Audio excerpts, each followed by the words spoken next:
much about Connecticut's Freedom Trail. Do you know what types of landmarks are on it? We're going to tell you about its historical significance to our state. My guests today are Tammy Denise, Connecticut Freedom Trail Director of Outreach, Todd Levine, architectural historian, and Charles Warner, President of Connecticut Freedom Trail and a member of the Amistad Committee. Welcome to you all. All right, Tammy, you get to start things off. What is the Freedom Trail and where are the landmarks in our state? Well, the Connecticut Freedom Trail is all over the state of Connecticut. From top to bottom, side to side, you can enter the Connecticut Freedom Trail.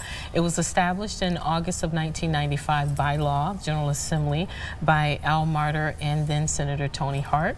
It opened a year later, September 1996, in 60 towns with 30 sites, and now we are up to 70 towns with upwards of 170 sites all over the state. So you're constantly adding? Yes, that's constantly terrific. adding, yes. All right, Todd, as an architectural historian, what does this mean for architecture? What is on this trail that is so significant? So what makes the architecture connect directly to the Freedom Trail is that these are places that are more than just a history in the books. They're places that you can visit, that you can touch, that you can experience. Go indoors even and look around. Absolutely, and it's all five senses. It's not just, seeing, it's experiencing. You can hear, the creaking of the stairs from an 18th century building, or, smell the dirt in the historic barn where that was part of the Connecticut Freedom Trail. So all these sites have that connection that really brings you back in time through its architecture. Charles, how significant is this to the Black community? First of all, it hasn't been around that long that we're marking these sites. Well, I would say it's extremely significant to the African American community, but at large, Connecticut citizens. Certainly these stories represent stories of slavery and abolition and the contributions of African Americans. Give me one story that you find very important. I would say certainly maybe the monument for the colored 29th Infantry Unit, out of obviously a Civil War unit out of New Haven at Grapevine Point, now Criscola Park. Really tells the story of African Americans' effort to be involved with, one, the Union of the United States, and two, actively fighting for their freedom.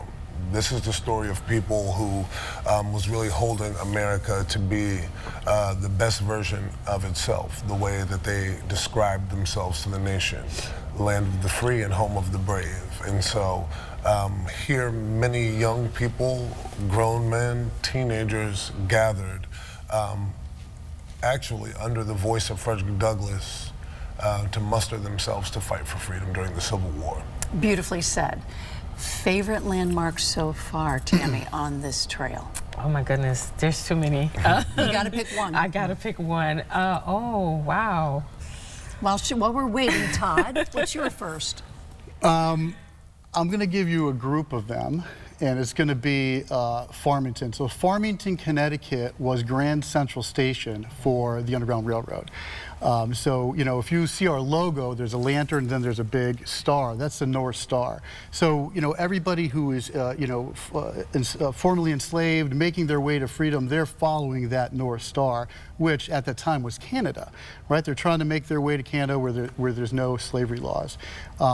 But Grand Central Station was... 2 and 3. Yeah. Because we're working on time. Yeah, oh, gotcha. Well, anyway, so the beauty of it is that's where people would go, and then from there they would spread out to the rest of the state. All right. From Farmington. Now, Tammy, I know you have your favorite. I do.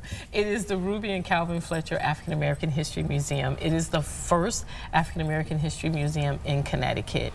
And it tells not just our history of enslavement, because enslavement interrupted our history, it takes it back to the beginning before it actually happened, and it takes it through to talk about the resiliency of a group of people who were in a horrible situation but made the best of it. So we have the resiliency, the determination. So I think that would be my favorite.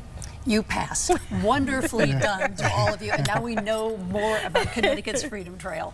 And if you want to know more, and you should, go to WTNH.com or the News 8 app.